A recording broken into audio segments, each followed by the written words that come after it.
Welcome to Signal Shift with me, Rocky. A few weeks back, we spoke to the wonderful Mary Martin about mindfulness and imagination. And today I wanted to carry on this thread around yoga and mindfulness, but in the context of preparing kids for the future and discussing the future of education, considering the likely impacts of AI.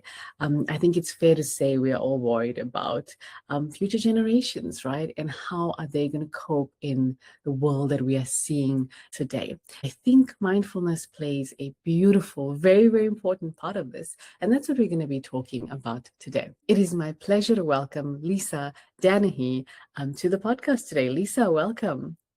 Thank you so much. I'm thrilled to be here. I appreciate the opportunity for us to have this conversation because I agree with you. It's a really important element of where we're headed. Absolutely. Lisa is a certified yoga therapist and former school administrator with more than 35 years of experience.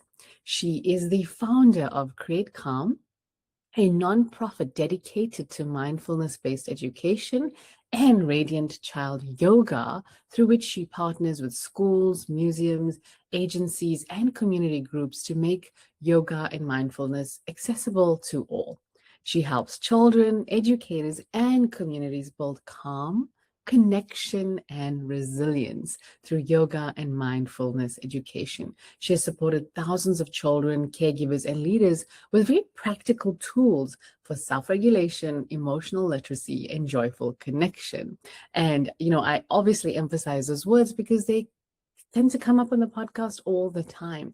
We know these are the things that are most important, not just for kids, even for us, right? As adults in learning all of this. If the world is shifting toward a hyper-technical, AI-driven, non-linear workforce, the ultimate survival skill for kids actually isn't coding anymore. It's nervous system regulation. So yes, Lisa, we are really grateful to have you here today and to learn from your insights. We've been talking a lot about skills for the future, things like degrees even becoming redundant. What's the purpose? And I think a lot of people are asking that big question now, like, what's the purpose of all of it? But while we're figuring that out, and while at the same time we're trying to all be really tech literate and still learn AI so we don't fall behind, but we question its purpose, I think this question of human skills or skills that AI doesn't have also becomes very important, like what makes us human and what we have to be really good at as humans. And in all of this, I think a regulated nervous system is so critical, is so foundational. So tell us, why is it so important that we understand that now and we are able to have that for ourselves to be successful, both for kids studying, but even for all of us in terms of the future of work? Well, I think this is a super important question because I think some folks are feeling really excited about technology's advancements and some are feeling really fearful. And that's a perfect example of why the nervous system regulation is important, right? So if I go into this feeling fearful, I'm not going to be the ultimate decision maker. I'm not going to have that capacity to even use these tools. But also, if I rely on these tools, then they fall short because they're not being implemented from a full human capacity. AI brings a lot to the table. The volume of work it can do, the information it can process, its capacity to interpret data and organize information, but it doesn't replace human presence. So I may get a lot of information and collaborate in a lot of intellectual ways with this data processing that technology can do for me now, but I still need to apply it in my daily existence and relationships. And in order to do that, I need to be not in a survival mode, not in a fear mode, not in a scarcity mentality, but be very, very stable. And we talk about nervous system regulation. What does that really mean?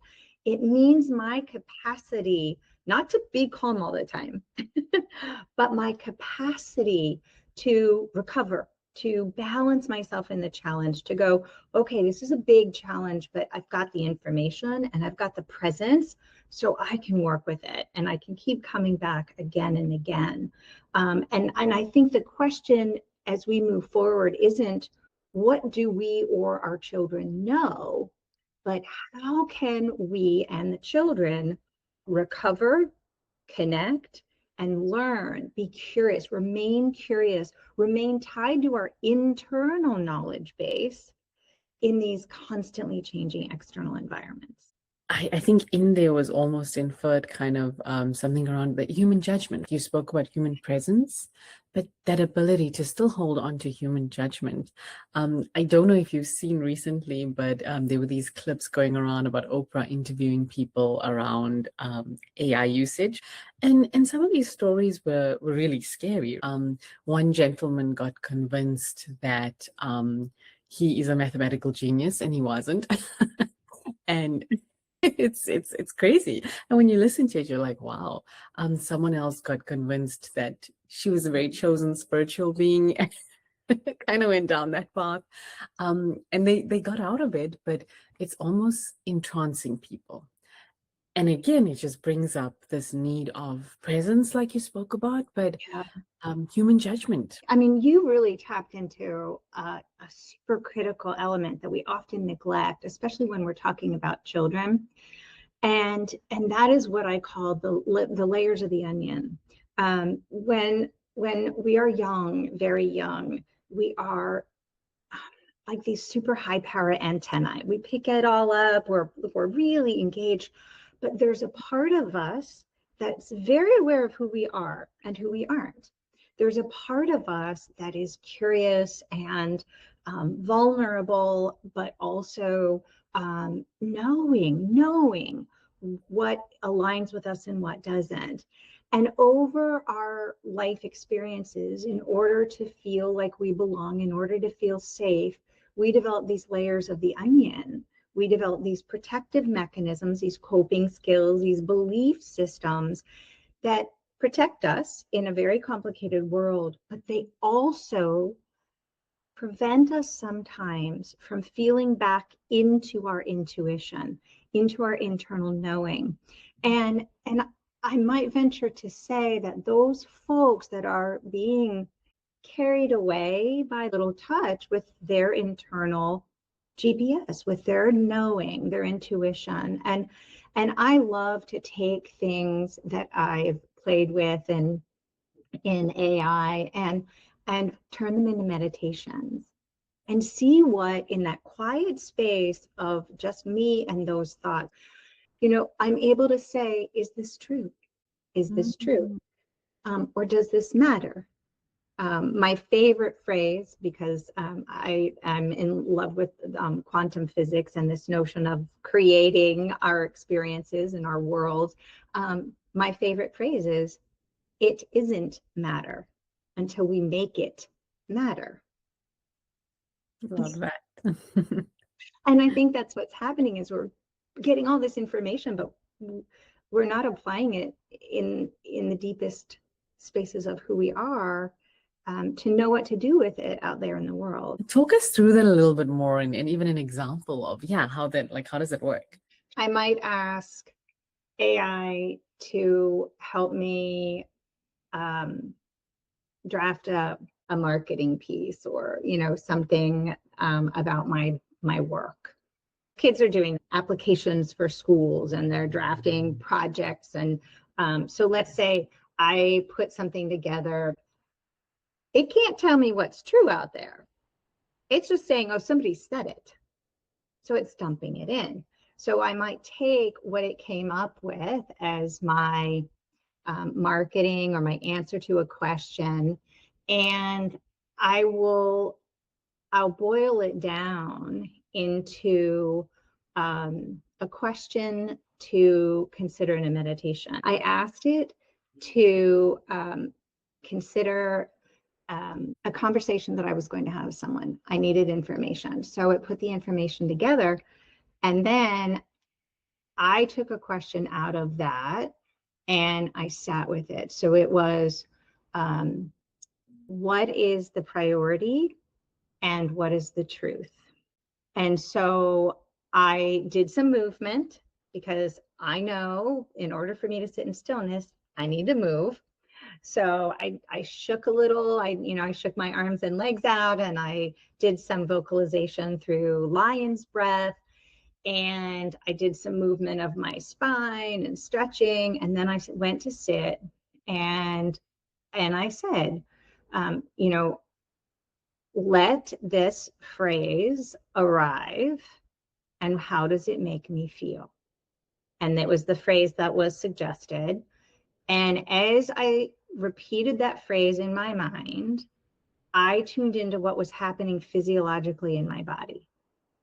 Oh, I'm noticing my chest is tightening. So that seems to be some resistance to what I'm saying. Where is the resistance? What can I say in that same vein? But what can I say, or how can I say it differently so I don't feel that resistance?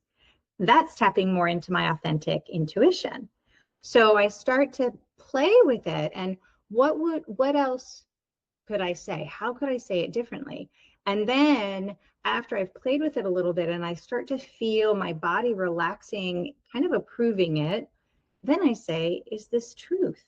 And I do the same thing. What am I feeling in my breath? Oh, my breath just got short and jumped up into my chest. Maybe this isn't truth. What would be the truth in there? So different, no one's spoken about having that kind of practice with information coming from AI. So I think that's really interesting. And I think a very powerful way of connection to self and testing, right? What is truth, right? For ourselves through our bodies as well. That's amazing. And I think the bigger the question someone's asking AI or outsourcing to AI, I think it highlights more of the importance to check in with yourself. We've said this on the podcast as well, but consciousness and that question around it and who we are is going to be the big question of our times now. Mindfulness is often seen as pure stillness, but when it comes to kids, yeah, how does that work? Because they have big energy. I mean, talk to us a little bit about that. And when it comes to children, that mindfulness doesn't have to only be practiced sitting still.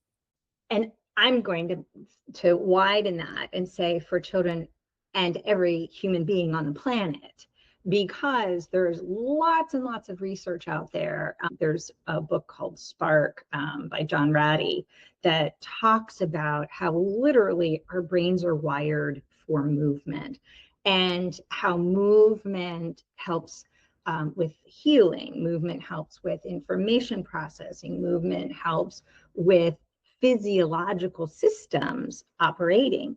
So movement is critical for all of us. And I think over certainly the last 20 years, but even, last couple hundred, in the Industrial Revolution, we're moving less and less and less. And in our schools, we're seeing it even more. In an attempt to be more efficient, we've removed people's capacity to move their body in order to process. And when we do that, it creates an unstable learning environment. One of my taglines when I'm working with teachers is connection before instruction. So when we look at emotional regulation, physical regulation, social connection, that's the foundation for learning, because that creates a stronger sense of safety, a stronger sense of belonging, in which I, as a child, can open up more curiously, I can be more vulnerable, and I can process mistakes, I can process information so much more efficiently. And yes, stillness and quiet is important, but it starts with movement. It starts with being able to connect to myself before I connect to anything else, and then connect to my environment, connect to my resources, and then the learning happens. So when classrooms and spaces of learning, and I might say corporate boardrooms as well, embrace curiosity, embodiment, reflection, and connection, that is where we're all going to be at our best. I love it. It really spins us away from This idea of just sitting and meditating, or that's just one part of this entire big story, but there's so many other important things there, like embodiment, right? And being in our bodies and being with our bodies and knowing what we are feeling in our bodies as Yeah. we go through our days as well.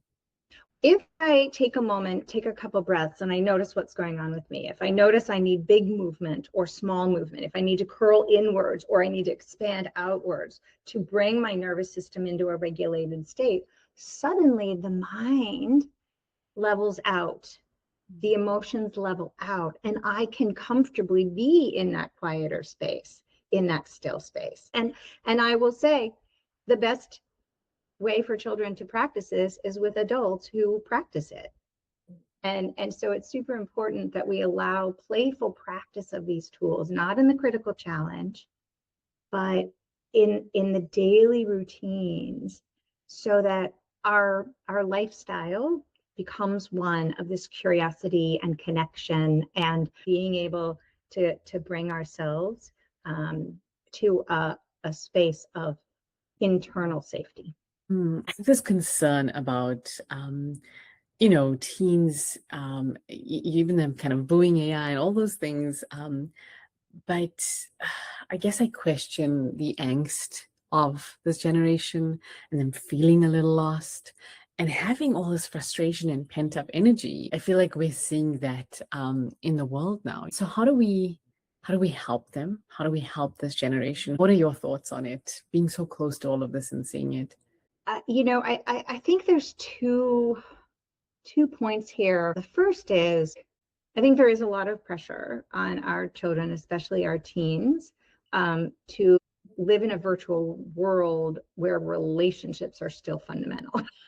I think I've heard you use the phrase relational poverty, where they're so connected and yet not. And so they're longing for that big group experience, that physical connection. But at the same time, they're very fearful going into those relational spaces because there's a lot of insecurity and uncertainty. And then on the other side, I think we as adults, I don't want to offend anyone with this, but I think we're over labeling.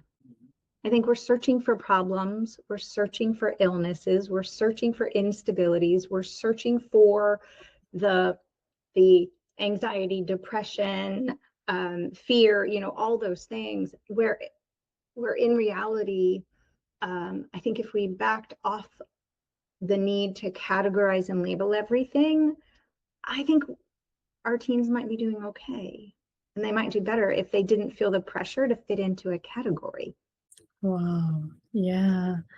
I love that, Lisa. I think it's a fair call out. I think it's something for us to question and think about, because you're right, and I think to remember that it doesn't matter what we categorize or call these different challenges that kids or even adults face, but the solutions all seem to point to similar things. So let's focus on building that rather than just having conversations at the level of the labels. In the next 10 years, what do you think are the things that are important, particularly in that educational setting? What's going to be important? I think we have this wonderful opportunity to use AI and technology to handle coordination of information, to give us access to information. And what that does is it frees teachers and parents up to be relationship builders, to personalize learning processes, to encourage and come back to creativity, critical thinking, slow looking, collaboration, flexibility, and emotional intelligence. And that learning becomes more experiential and interdisciplinary as children, instead of having to be fact finders, now become problem solvers. I love that. So succinct. We've maybe just used technology the wrong way if we have a generation that is having more cognitive challenges than previous generations.